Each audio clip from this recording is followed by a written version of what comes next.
ជំរាបសួរបងប្អូនទាំងអស់គ្នានេះជារបៀបធ្វើហ៊ូគឹងស្នូលត្រាវសាច់ជ្រូកចិញ្ច្រាំចាអញ្ចឹងដើម្បី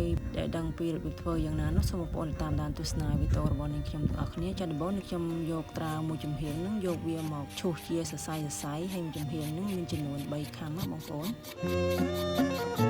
តើពីឈូសត្រាវរួចហើយនេះខ្ញុំក៏មានបែកគក់បងប្អូនហើយបែកគក់នេះចំនួន1មើមហ្នឹងមានទម្ងន់400ក្រាមឬក៏ស្មើនឹង4ខាំហើយការ៉ុតនេះខ្ញុំដាក់ចំនួន1កណាត់ណាបងប្អូនឈូសវាជាសរសៃដែរ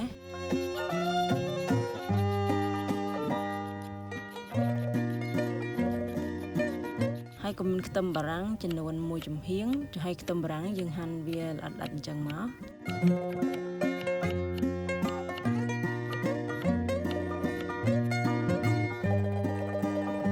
ចំណែកខ្ទឹមក្រហមនេះខ្ញុំមានចំនួន3មើមយកវាមកច្រាំឲ្យល្អិតៗណាបងប្អូន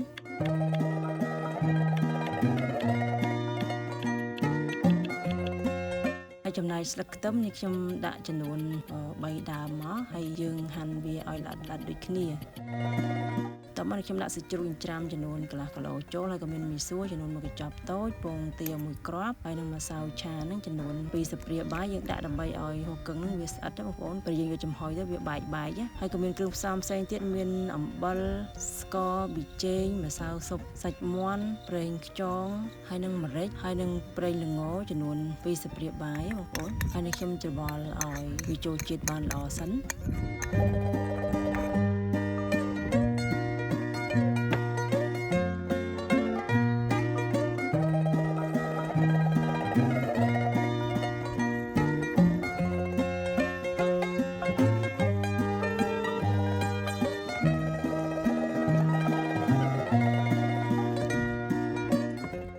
ខ្ញុំផ្អាប់ទុកវារយៈពេល15នាទីសិនឲ្យវាកាន់តែចូលជាតិបានល្អហើយក្នុងអំឡុងពេលរងចាំហ្នឹងខ្ញុំយកពពុះសណ្តែកហ្នឹងយកវាមកលាបទឹកសិនណាបងប្អូនលាបវាសងខាងមកលាបទឹកអញ្ចឹងទៅពពុះសណ្តែកហ្នឹងវាទន់ណាកាលណាយើងអត់លាបទេយើងមួតកើតទេព្រោះវាស្រួយហើយរឹងមែនទែន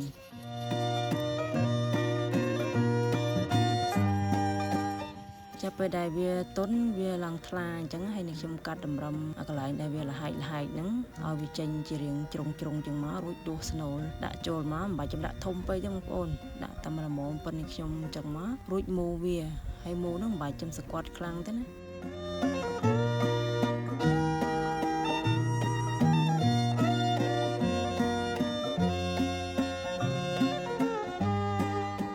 ពេលដែលមូរហើយនេះខ្ញុំយកស្ទប់ចេកបងប្អូនមានស្ទប់ចេកដូចនេះខ្ញុំយកជាខ្សែអំបោះអីក៏បានដែរហើយចងវាខាងចុងសងខាងអញ្ចឹងទៅហើយដាក់នៅក្នុង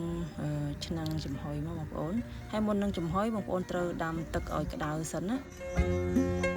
បន្ទាប់ពីដាំឲ្យក្តៅទៅដាក់ហ៊ូគឹងនឹងចំហុយតែម្ដងហើយរយៈពេលចំហុយវាស៊ីសងទៅលើទំហំដែលយើងមូរតូចធំអញ្ចឹងណាចាឥឡូវឃើញថាវាឆ្អិនល្អហើយនេះខ្ញុំលើកវាចេញទៅឲ្យត្រជាក់សិនទៅយកមកបំពងឥឡូវឃើញថាត្រជាក់ហើយទៅខ្ញុំកាត់ខ្សែវាចេញរួចកាត់វាជាកង់ខ្លីៗអញ្ចឹងមករួចយកទៅបំពងឲ្យវាស្រួយពេលដែលបំពងបងប្អូនកុំដាក់ភ្លើងខ្លាំងពេកអញ្ចឹងវាឆាប់ខ្លោចសម្បកអាសាប្រែវាផងដើម្បីឲ្យវាក្រៀមសព្វល្អ